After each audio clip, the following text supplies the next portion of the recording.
BJP के एजेंडे में राम मंदिर, कश्मीर, आर्टिकल 370 के खात्मे के साथ साथ यूनिफॉर्म सिविल कोड भी एक अरसे से शामिल है। अब बीजेपी शासित कुछ राज्यों में यूनिफॉर्म सिविल कोड को लेकर सुगबुगाहट शुरू हो गई है, लेकिन मुस्लिम पर्सनल लॉ बोर्ड बीजेपी के इस एजेंडे के खिलाफ खुलकर सामने आ गया है।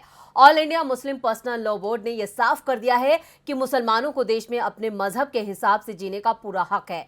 बीजेपी शासित राज्यों में जिस तरह से यूनिफॉर्म सिविल कोड को लागू करने की तैयारी की जा रही है, उस पर बोर्ड ने ऐतराज जताया है। यूनिफॉर्म सिविल कोड को लेकर क्या कहा मुस्लिम पर्सनल लॉ बोर्ड ने, देखते हैं इस रिपोर्ट में। देश में पिछले कुछ बरसों से किसी न किसी मुद्दे पर अल्पसंख्यकों को निशाने पर लिया जा रहा है। गौरक्षा, लव जिहाद, हिजाब, हलाल मीट और अजान के नाम पर विवाद खड़े कर मुस्लिमों को डराया जा रहा है।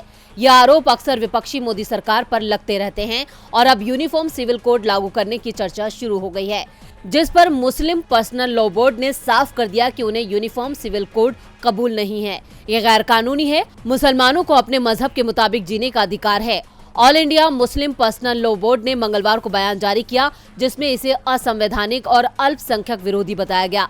साथ ही कहा गया है कि मुस्लिम इसे कबूल नहीं करेंगे। मुस्लिम पर्सनल लॉ बोर्ड के महासचिव खालिद सैफुल्लाह रहमानी ने कहा, संविधान मजहब के हिसाब से जीवन जीने की अनुमति देता है, इसे मौलिक अधिकारों में रखा गया है।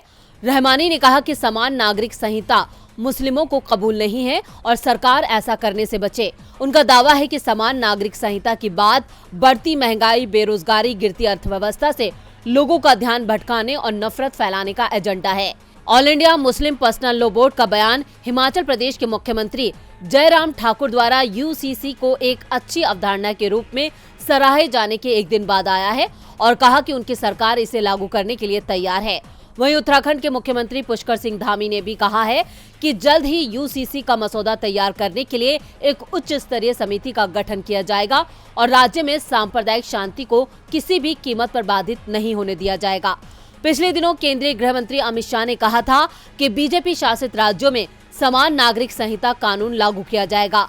अमित शाह ने यह भी साफ किया था कि सीएए, अनुच्छेद 370, राम मंदिर और 3 तलाक के बाद अब समान नागरिक संहिता पार्टी के एजेंडे में है। इसके बाद उत्तर प्रदेश के उप मुख्यमंत्री केशव प्रसाद मौर्य ने भी संकेत दिए थे कि प्रदेश सरकार इसे लागू करने पर विचार कर रही है। माना जा रहा है कि बीजेपी शासित राज्यों में भी इसी मॉडल पर यूनिफॉर्म सिविल कोड लागू किया जाएगा।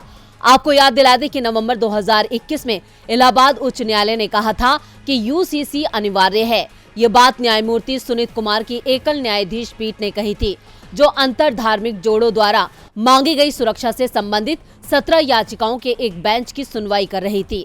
याचिकाओं की अनुमति देते हुए न्यायमूर्ति कुमार ने कहा कि अल्पसंख्यक समुदाय के सदस्यों द्वारा व्यक्त किए गए भय के कारण यूसीसी को विशुद्ध रूप से स्वैच्छिक नहीं बनाया जा सकता है। गौरतलब है कि समान नागरिक संहिता एक ऐसा कानून है जो देश के हर समुदाय पर लागू होता है। व्यक्ति चाहे किसी भी धर्म का हो, जाति का हो, समुदाय का हो, उसके लिए एक ही कानून होगा। शादी, तलाक, उत्तराधिकार, संपत्ति से जुड़े सभी मामलों में एक कानून होगा।